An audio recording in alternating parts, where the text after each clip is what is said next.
What's going on, everyone? Mike Hill, the Wholesaling Titan here, and in today's video I want to share with you an actual call of me talking to a motivated seller so you can hear what these calls sound like in real life.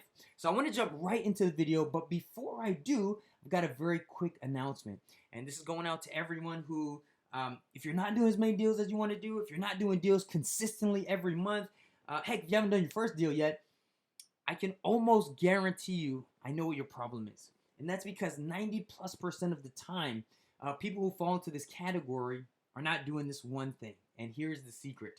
Might want to write this down.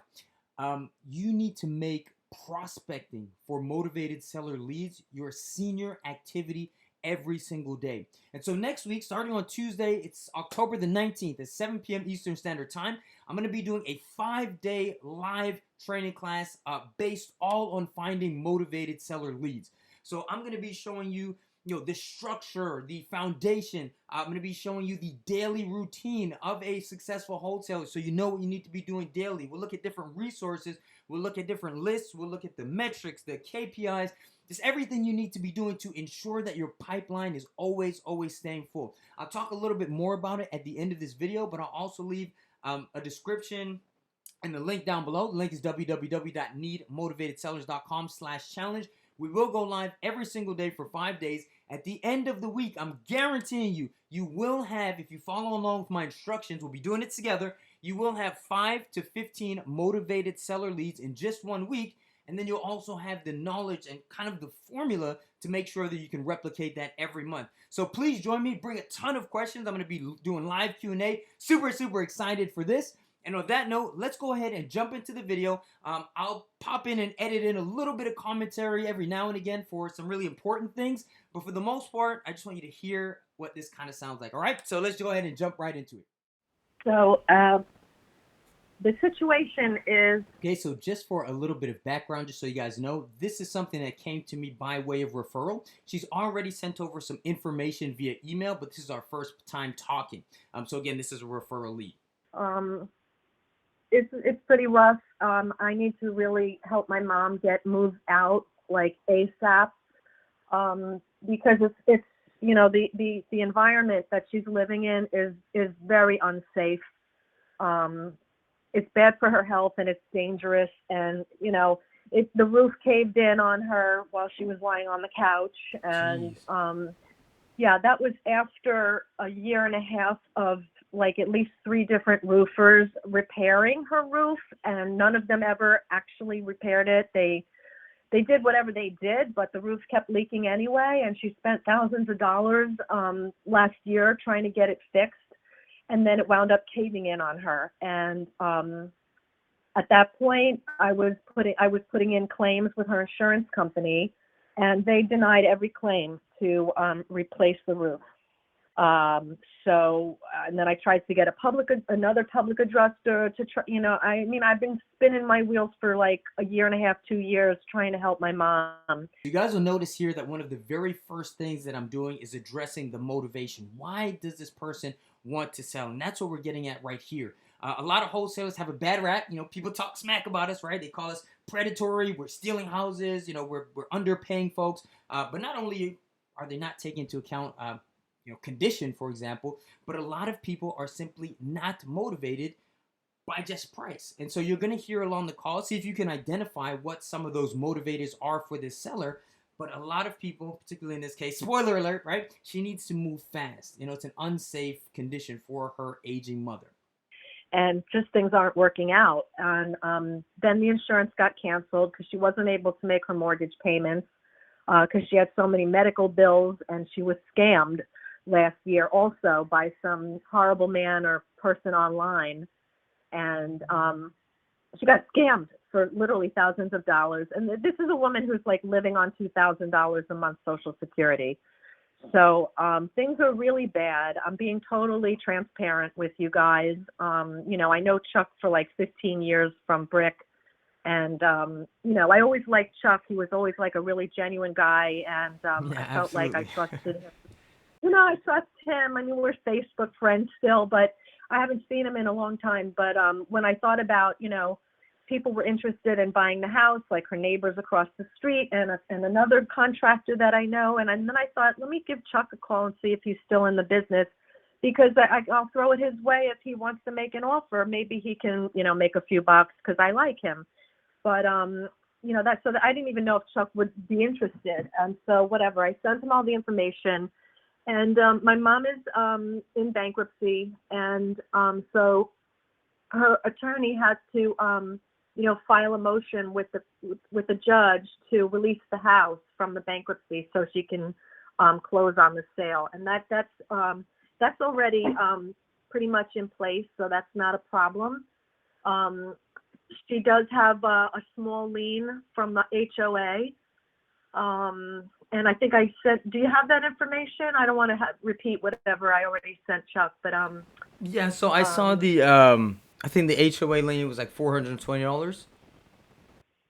yeah, it's like $418, and they just notified me that the next quarter's HOA dues are due October 1st. Also, something to note is that I'm constantly taking notes. I do have my CRM open in front of me where I can type notes in. Personally, I find it a lot easier to take notes with pen and paper, and then I'll type it in, especially if I'm on a longer call or a follow-up call or a warm call, so I can just go a lot faster, and I'll transfer it into my CRM afterwards. But you want to be taking notes. Don't rely on your memory. You want to be taking notes for absolutely everything. So that's another 538 that's going to be owed that my mom doesn't have the money to pay. And she's got her lawyer just needs to have an executed contract and the title company information, and he can proceed to get things released from whatever the bankruptcy trustee. So that's where we're at right now. There's no executed contract. There's a couple of offers. Nothing's been signed, and it's all kind of in limbo. But my mom is really, I'm really worried about her. There's no air conditioning. That broke a couple weeks. No, actually, that broke about a month ago. And she called one repair guy, and he came out and he said he couldn't fix it. He said, you need a new air conditioner, and and so that's not going to happen. So my mom's basically living in an oven, and I've told her to come stay here with me. Now that my daughter went back to college, I have a bed, but she's got her two cats there, and The next thing I want you to take note of is the fact that I am listening. I'm listening with empathy. Yes, I'm taking my notes, but I'm not really talking a lot. And to that extent, this is going to be kind of a boring video. You're just going to hear this person talking, but this is a lesson for you. If it's something to write down, sometimes just shut up, okay? You're going to meet some sellers along the way, and they just want to tell you their situation. Some are just very transparent, as is the case here, and some people just like to talk, right? If you ever talk to someone who's in the middle of a divorce, they love to tell you how shitty their ex-spouse is, right? So just let these people talk, right? There's not going to be anything fancy in this video where we're going back and forth with different objections and crazy negotiations, and the fact of the matter is most calls are not like that. On the flip side, a lot of people are fearful. Oh, I'm going to get cursed out and all this stuff. Most calls are not like that. Most calls are either people saying no thanks, and that's it, or someone's just telling you their story, and then you're saying, okay, does it make sense? Can we get to a place where a purchase is mutually beneficial? It's just too hard for her. She's she's trying to be as independent as she can, but she really doesn't want to face reality. You know what I mean? Yeah, sure. She's got a lot of health issues, and also she's having memory problems with dementia now. So it's really one thing on top of another. I'm trying to find assisted living for her, and it's very hard to find an affordable place that most places don't take Medicaid, and they only want out-of-pocket, payment, and she doesn't have enough to pay for assisted living, so she's really in a pickle, and I'm just, scrambling, trying to find resources and figure out how I can help her. Gotcha. But I know that the house has to be sold because it's going to be in foreclosure, any minute now. Actually, she said that someone from her bank, from Chase, called her today, and she told them that we're going to sell the house and pay off the mortgage. And they told my mother, you have to do it by the end of October. to be protected, from foreclosure. And well, we can execute a contract right now, but I can't guarantee it's going to close by the end of October. Mm-hmm. That's up to the, the lawyer and the bankruptcy judge. And, that is like out of my hands. I mean, we can try. We can ask the attorney to get an expedited hearing from the judge, which they can do to get a faster close. It's just my mom is just going to have to pay like $1,200 to the attorney to do that, and that'll have to be on the closing, on the settlement statement, and from at the closing, and we can do that if that's what it takes. But I don't know. I'm telling you a lot. Is there anything that you need to know that I haven't told you? So you guys will notice that this person is in need, and if you approach this business from a place of service, right? Not always thinking, okay, how can I make the next buck? But realizing that, listen, people really need our help. And if you approach it from that way, you're going to do more deals and it's going to be lucrative as a byproduct. Oh, and also, while this seller is very transparent and telling me her story and her motivation, that's a really good thing in this case. But in some cases, not everyone's like that. So if you get someone who is talking and is sharing, again, just be quiet. Just let them talk as long as they want to. Again, keep them within reason, as long as they're talking about the situation, the property at hand. Otherwise, you have to steer them back a little bit. But in some cases, you will get people who, don't talk that much. And that's where you want to break down your script into individual questions. Things like yes, no, hey, okay. So can you tell me about the roof? Hey, does it need plumbing? Hey, when was the last time this was replaced? And if you break it down into yes, no questions or simple questions, you can get them in a place where they start feeling a little bit more comfortable with you. They start you start building up that rapport. And then typically as the conversation goes and you guys spend a little bit more time together, they'll start answering more open-ended questions and they'll start talking a little bit more. For more FYI for like future calls. So far, no, that's really good information. And yeah, sorry to hear about that. Kind of sounds like a crazy situation. I think the only things that I have less, I know you had sent me over the payoff statement, but the quality, the image resolution, I wasn't able to read that. So would you be able to resend that for me? And also, do you know what the approximate amount there is? Yeah, what I asked my mom to call them. Excuse me. I just got home. I was at a meeting for a couple of hours. I asked her to call the bank and get an exact payoff quote, and she did, but she said that they're going to email it within 24 to 48 hours. Okay. So that doesn't help us today, but what I do have is just what I had sent Chuck, even though it was bad quality. Really, it's just one page that's important, and that is from Chase, which was generated on September 13th, and the payoff amount total was 106,807.71. Okay, gotcha. And that was, and so that's a couple of weeks old now, but that puts us in the ballpark. And that's the unpaid principal balance and the deferred principal balance and interest due and all that kind of stuff. So that's an approximate. I thought it was more like 116. I don't know why it's so low, but this is what Chase sent us. So that's the only number. And then one of the other pages that I sent Chuck also was from Chase, and it was the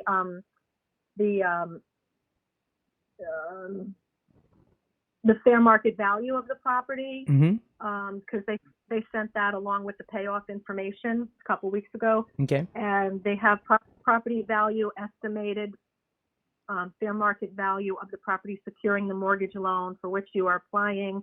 That was because I was trying to get her a mortgage modification, because I thought if I could get her mortgage reduced and get her a roommate, like to help pay the expenses, she'd be able to stay in her house. But that situation isn't working out because even with what they're offering for the mortgage modification is still too high. Okay. And I tried the roommate route, and it's hit and miss. We had some bad experiences with roommates, and I don't want to put my mom in that position anymore. Yeah. But the payoff amount they have listed on here, the payoff, not the payoff, the value calculation is $240. And I think I also sent Chuck some recent comps that I got from. I'm a realtor too, by the way, but I just I didn't want to get involved in this as a realtor, and I didn't want my mom to have to forego $10,000 in commission, to pay Berkshire Hathaway and somebody else and whatever. So, I didn't list it. There was enough interest in it without listing it. Mm-hmm. But I did ask an associate in my office who I've been referring clients to, Donna, one of my colleagues. I had asked her last week to send me the comps. So I do have the recent sales and the rental comps. And I think I sent that to Chuck. And there was even some things in there. Well, one was pending that was over, like it was in the mid 300s and it was pending. I don't know if it closed yet. You might want to check that if you can. Sure. The best thing about my mom's place is, besides that, it needs everything. It's got a really nice lot. It's a, premium lakefront lot, and it's very private and nice back there. And that's why her neighbors across the street are hot for it. They've been living there for years, and they don't have any waterfront. They fixed up their place beautifully and everything, but like they got their heart set on having a waterfront, and they want to buy the place. And they were talking to us on and off for a couple of months, and my mom wasn't ready to make a move yet, and so when she called them more recently and said, yeah, I'm going to sell my house after all. So they got interested again, but then they had a realtor involved. So now the realtor contacted me, and I was like, well, my mom's not paying commission because it's, it's not listed and whatever. So that, that's kind of like, Gotcha. And were they looking to do a cash offer as well? Or were they going more traditional? Yeah, they were going to do. They were going to do cash. They were going to renovate the whole place, move in, and give their realtor the listing of their house across the street. Oh, gotcha. And so, the realtor sent me some figures and offer some kind of negotiating, but the thing about the commission might wind up making it not a good enough deal. It might be a bit, better not to deal with them, but I just don't know yet until I see actually everything on paper in front of me, like apples to apples. Mm-hmm. And then I would, ask my title company that's affiliated with Berkshire Hathaway. I would ask them for, to give me a net sheet and see what my mom's closing costs are going to be, Mm-hmm. And if I do that, then I can figure out what's the best offer for my mom, what's going to help her, the most. And it might come down to a difference of $1,000 one way or another, but that's a fortune to her right now. Right. So, I think all the offers are going to be pretty close in the same range because, everybody kind of understands, what's required to get this place in shape. So that's kind of where we're at. And, okay. And just to revisit that just a little bit, she's told me all the things that the property needs. And so now I'm just repeating that back to her, but I'm stacking it up so you can see or that she can hear that, hey, this does need a lot of work. And so I'm saying that back to her to kind of validate the numbers where I'm going to be coming from. Looks like we need a new roof, right? And probably new central AC, right? Probably. Unless someone can fix it, but it's old. Okay.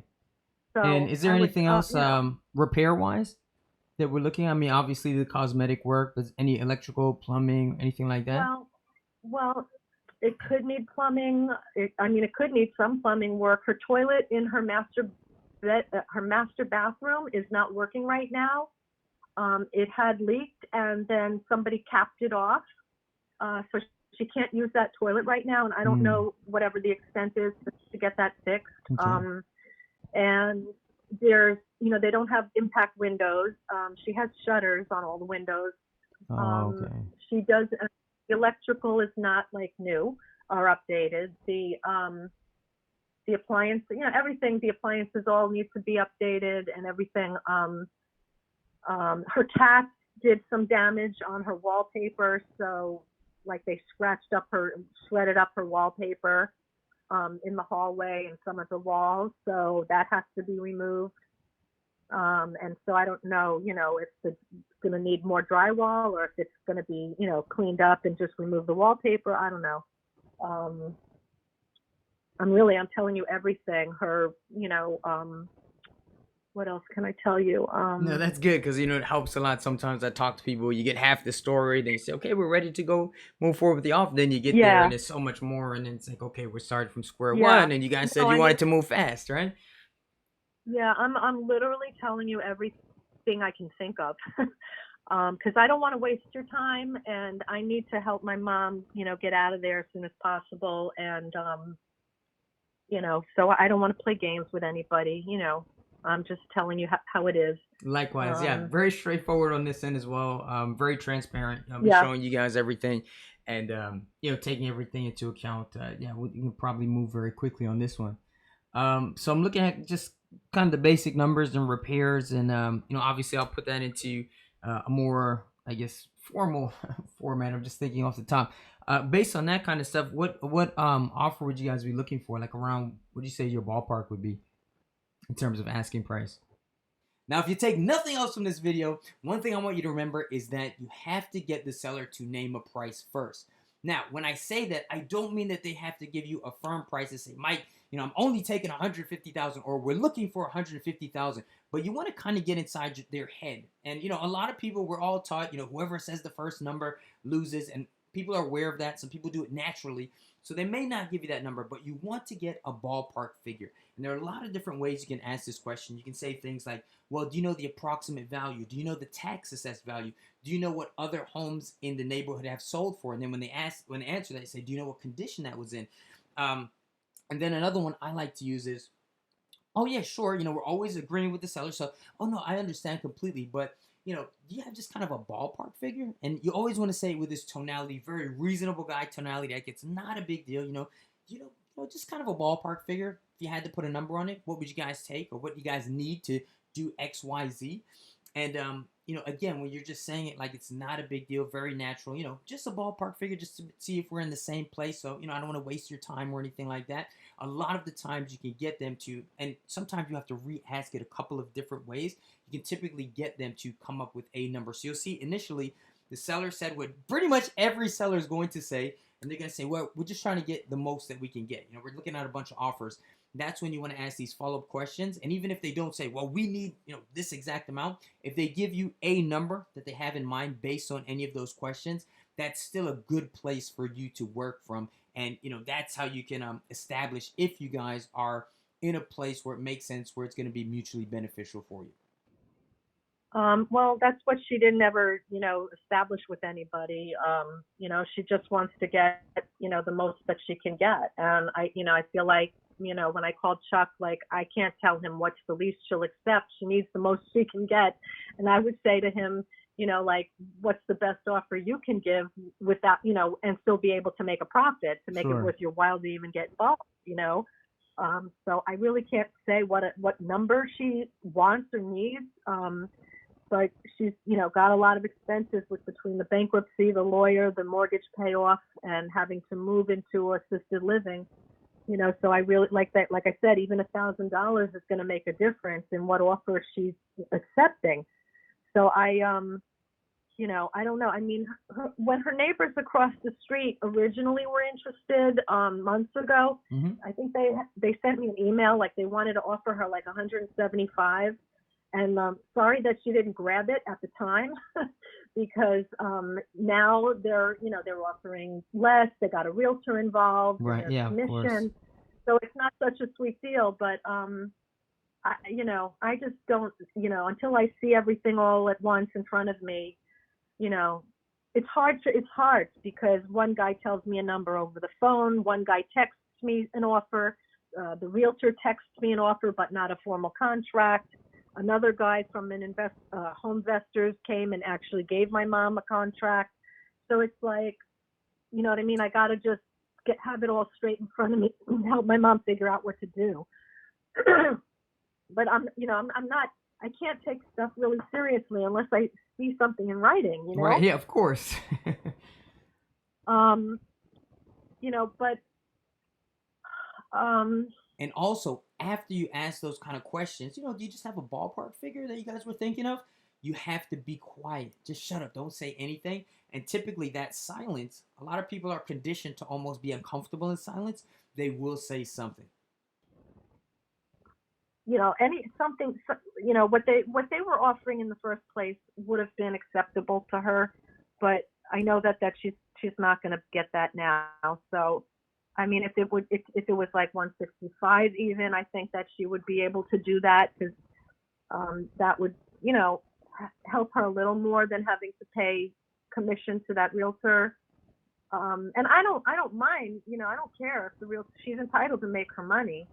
But that's why we didn't list the house But in the yeah, it's first got to place. work for you So, guys as well. you know, And then, I've got some yeah, contacts with my title company. I know you had mentioned, even looking at closing costs. So those are some things that we'll look at as well.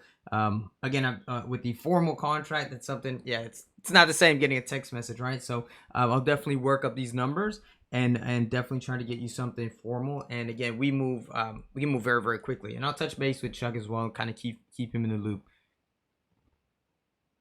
right, okay. All right. Well, you know, I'm here, and this is one of the major things I'm dealing with right now. So, you know, you can call me anytime, and you know, I'll bring an offer over to my mom's. If you know, if you email me something, I'll print it out and bring it to her. You know, or I'll tell her to come over to my house, so I don't have to sit in 100 degrees. Sure, Um, sure, okay. but she is preparing to move, like, really seriously. For the past couple of weeks, we've been purging and throwing out stuff, and, you know, giving stuff to Goodwill, and she's Mm. been packing. You know, I listed a bunch of her stuff on OfferUp and stuff like that. You know, I'm trying to get rid of whatever furniture. So, I mean, we're really on the move with all this. Yeah, So it it sounds is like it can going to be happen kind one of way or another. little bit stressful there. It's very stressful, on Yeah. top of, you know, her health problems, and you know, the dementia is just another added layer of, you know, confusion for her, that, you know, I need to have to keep explaining things to her and reminding her about stuff. Um, you know, so it's hard right now, but that's, you know, this is life. Yeah. Yeah. So, Well, there's one thing I can tell you is I will do my best to make it as stress free. Like I said, do this stuff as do my due diligence, but obviously try and get back to you as fast as possible and kind of make the any type of transition, if we come to a mutually beneficial place, kind of as fast, easy, as possible. And then let me yeah. ask you, And do Faith. you have, Also, I'm sorry, what were you yeah. saying? No, I was going to say, do you have MLS? Can you get the most recent comps and see if that one for 350 closed, or Yes, yes, I do. you have access? Yeah. Okay. Mm-hmm. Yeah, because I would be curious to see what that one pending from a couple weeks ago closed for, because that was the highest one. And I don't even remember if that was a lakefront lot, but most of the comps were not on the water, and my mom's is. And like I mean, to be honest, that's the best thing about it, is the view. And um, about what else I was going to say to you. What what were you saying? Were you saying something? Oh no, I was actually making sure I got your contact detail before I kind of got sidetracked Yeah, there. What's a yeah. good You can. email to get you at, so I can actually send you something in writing? Yeah, yeah. My name.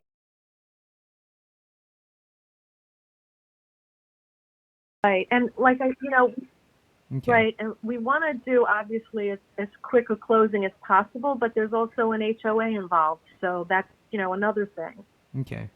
So, you know, so I don't know how quickly they can, you know, do the estoppel and whatever, but I'm just mentioning it. I'm sure you're used to that. Yeah, and it's something that we can take care of on this, and I can always reach out to them and kind of figure out what their timeline would look like, and you know, sometimes apply a little bit of pressure, in a friendly way, but kind of get them to move a little bit faster, because sometimes folks kind of Yeah, drag their feet with these things. But yeah. yeah, that's something that we can definitely handle on this end as well. Okay. If there's anything else you need to know, just feel free to call or text me. And All right, guys. So I hope you enjoyed this video. I put a little bit of commentary in there, but I'm sure there's some other things you may have questions about. If you do, please leave them in the comments below. I'll be happy to answer those for you. If you guys like this kind of stuff, let me know. I'd be happy to post more of these types of video, maybe doing some more live stuff. Again, please do like, comment, share, subscribe. Really does help the channel out a great deal. And remember, if you're interested in getting your own leads, I'm going to be showing you how to do this with very low cost and free resources, by the way. But if you do have some money for marketing, I'll show you how to use that money and to kind of expedite this process. Please join my 5-day live motivated seller lead challenge. It's going to be going down Tuesday, October 19th, starting at 7 p.m. We'll go for about an hour, maybe a little bit more every single day. Tuesday through Friday, we'll be starting at 7 p.m. and then the Saturday session is going to be at 3 p.m. It's going to be fantastic. I'm going to teach you everything you guys need to know about finding motivated sellers. You'll be able to replicate it every single month. I'm guaranteeing you, you're going to leave the training with 5 to 15 motivated seller leads. Yes, you're going to be following along with some exercises, and yes, there's going to be some homework, but do that and you will have some leads to leave the training with. Also, we will be doing live Q&A. If you have any questions about wholesaling, I'm here to help you. So thanks again for watching today's video. Again, please like, comment, share, subscribe, all that good stuff. Thank you so much, and I hope to see you guys on Tuesday. The site again, www.needmotivatedsellers.com/challenge, and I'll see you guys next week.